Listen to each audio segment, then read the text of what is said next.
नमस्कार, सत्यार्थ न्यूज में आप सभी का स्वागत है। नवरात्र के मौके पर मंगलवार को फ्रेंड्स ग्रुप द्वारा नगर में भव्य चुनरी यात्रा निकाली गई। मां एक वीरा देवी को 555 फीट लंबी चुनरी श्रद्धा पूर्वक अर्पित की गई। जिस रास्ते से चुनरी यात्रा गुजरी उस और लोगों ने जमकर पुष्प वर्षा कर स्वागत किया। समापन श्रद्धालुओं की अभिमंत्रित रुद्राक्ष व चुनरी भेंट की गई। आयोजन का यह 9वां वर्ष था। श्री बैजनाथ महादेव मंदिर से यात्रा सुबह 11:30 पर प्रारंभ हुई। इसमें सबसे आगे उज्जैन की तोप फूलों की वर्षा करते हुए चल रही थी। इसके बाद चलित रंगोली में कलाकार विभिन्न रंगोलियां बनाते हुए चले। 6 डीजे व 6 गरबा पार्टी ने अपने नृत्य से सभी की मंत्र मुक्त कर दिया। चांद के ऊपर भगवान गणेश को दशरांति झांकी व बाबा बैजनाथ महादेव का डोला आकर्षण का केंद्र रहा।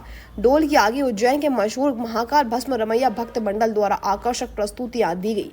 वहीं माता के 9 स्वरूपों सद जज कराई। युवतियां भी साथ में चल रही थी।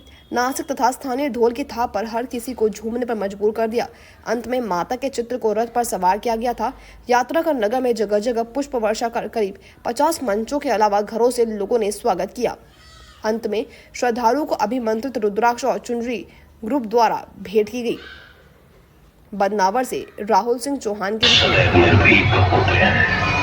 वो आक्रमण करने हेतु किसी असहाय को माध्यम नहीं बना, स्वयं प्रहार करते हैं।